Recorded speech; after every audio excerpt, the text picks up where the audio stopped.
Mate, you've got to get out of the water. This is bad. You need to get out of the water. That's when the blood started pouring out. I was basically dead for 8 seconds. I'm just so lucky to be alive. Some viewers may find the following video disturbing. Viewer discretion is advised. Alright, hello guys and girls. Welcome to another video on my YouTube channel. Today's video is a bit of a different topic. Pretty sensitive topic, pretty dark topic, and certainly not a topic for the faint-hearted. Many people who are close to me actually don't know about this story. The only people that do know about it are people that I have seen in passing just day to day, that I am very close with, and also the people that were there in the moment when it happened. But before I get into the incident, I just want to give you guys a bit of backstory as to where I was, and yeah, just kind of paint out the picture for you as to what I was getting up to. So this past summer 2022, I was in talks with my close mates about going travelling. So we thought, you know, best place to start would be going around Europe, starting from France, going through Italy, going through Croatia next, then through Hungary, Czech Republic, Germany, Netherlands, and back to England. So yeah, the first trip was in France. We took a flight out and went down to Nice, which is where we spent the first 3 days of our holiday. You know, spent most of the time going to beautiful museums, shopping around, heading to the beaches. Also went to Cannes, which is nearby. Very, very beautiful place. Highly recommend it. So yeah, for the first like 2 days, I'd say, we were really just relaxing. And yeah, just kicking our feet up really. So we got to the final full day in Nice, and this is where things got a little bit shaky for me.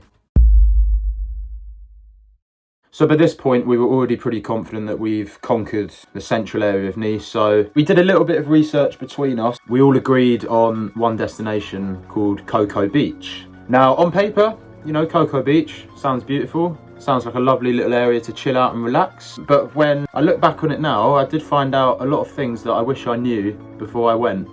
So Coco Beach isn't just a beach, it is also a rock climbing activity place. So many people would go there because there was a lot of rocks lying around. Obviously people that are passionate about rock climbing can probably articulate it a bit better than me, but generally speaking, it was an interesting place. Now, when we arrived, I didn't think too much of it. I looked at it and thought, oh, just a very small beach, you know, standard, probably going to be spending most of the time in the sea. But me, you know, being the daredevil I am, I instantly was attracted to the rock jumps that I saw. As I got there, there was plenty of guys jumping off this, I would say it was 10 meters up, jumping off this rock into the sea, doing all kinds of flips, you know, back flips, front flips, all kinds of somersaults. And, you know, I looked at that and thought, the danger value can't be too high. For people to be that confident to jump in a water like this, it's got to be pretty safe.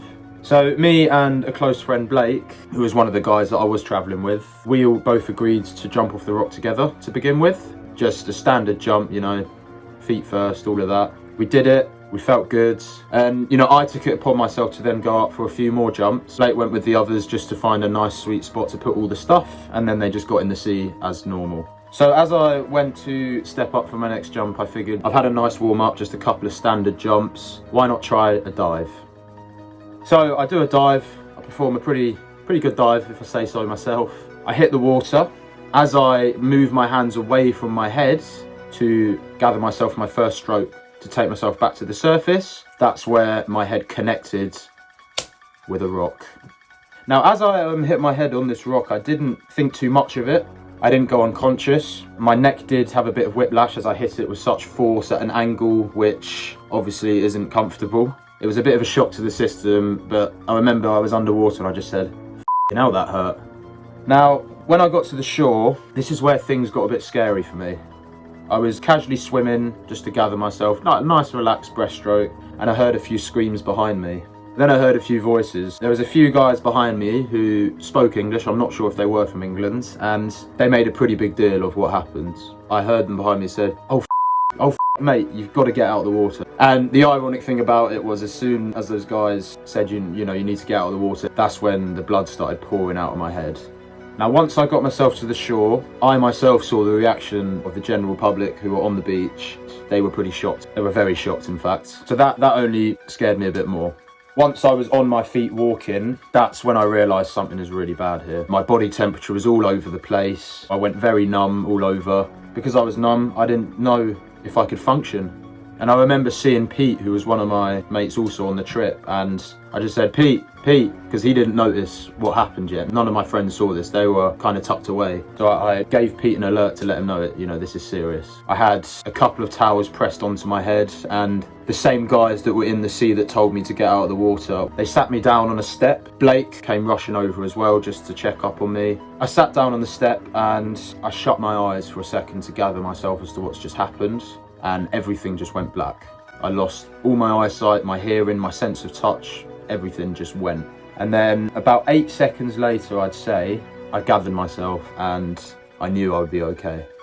But the scariest bit about this was Blake was right in front of me during this moment where I shut my eyes. He told me after it blew over that I was basically dead for 8 seconds. The eyes rolled to the back of the head. I wasn't responding to anything or anyone. I went completely numb. But then something just brought me back to life, I suppose. Obviously, it might be a massive setback for my life, but I knew I'd be okay ultimately. So yeah, the next step, they took me up to the top of the beach. Obviously, the ambulance was already on its way. Long story short, I was rushed to the hospital. I went into the treatment room and there was about 9 or 10 doctors in there. As soon as they saw the battle scars, all of the trainee doctors gasped. So yeah, I was in the treatment room for a good 2 hours, I'd say. Altogether, I think I had 16 stitches and 5 staples. I had to return to the hospital to pick up my medication. As I got there, I stumbled across a guy who has obviously been a regular at the hospital. He basically had his face reconstructed because of a motorcycle accident. He spoke very good English, so I had a nice chat with him. He was almost shocked that I was alive. He told me he has heard that about 5 or 6 people have died at that beach doing the exact same thing I was doing. You know, that really hit me hard, because for me to be the 1 in 5 or 1 in 6 that has come out on the lucky end, it's overwhelming, man. The main issue I have with all of this is, why wasn't this signposted anywhere? If there's been a record of deaths on a consistent basis at one area, how can that be open to the public still? None of us had any idea. To turn up to the beach in the first place and just see so many people doing somersaults and flips, we would have never guessed that people have died here. But yeah, I picked up my medication. I got an emergency flight back home. As the days went on, I noticed the recovery process happening. My face was swelling up a lot, as you'll see with the photos. I had to get my stitches cleaned up a lot. I had to keep my head out of trouble's way. My neck was very stiff. I could barely move my neck. To hear all of this is wild, because it only took 10 days for my stitches to come out. Based on the severity of the injury, I was looking at this and thinking, yeah, I could be out of basketball, gym, whatever for a good 3 to 6 months. But I was told that it'll only take 10 to 12 days for these stitches to come out if you treat them properly. The only real downside to it was I did lose half my hair on the top of my head. You might not be able to see it very well, but I do have a scar now that is just here. Yeah, my hair has grown back since then quite a lot. And you know, when I look back at it now, how close I was to death is just crazy. If I hit my head any more here, for example, the whiplash would have been more and I would have broken my neck. If the rock was any sharper, it would have penetrated my brain and I would either be dead or have potentially brain damage for the rest of my life. But these are all hypotheticals at the end of the day, and all I can say is I'm just so lucky to be alive. It's been 3-4 months later now, and I've made a pretty much a full recovery. My hair's grown back. I'm gonna have the scar for life, which is pretty cool, but it's not something to flex. And yeah, really, I wanted to make this video to share my story. It reminds me that life's all about these experiences, whether it's good or bad. You live and you learn, ultimately. All of you who are involved, I can't thank you guys enough. The list can go on, but I'm gonna wrap it up here. Thank you very much for watching, guys. I hope you did try and enjoy this story. Like, comment, subscribe, all that jazz, and I'll see you soon.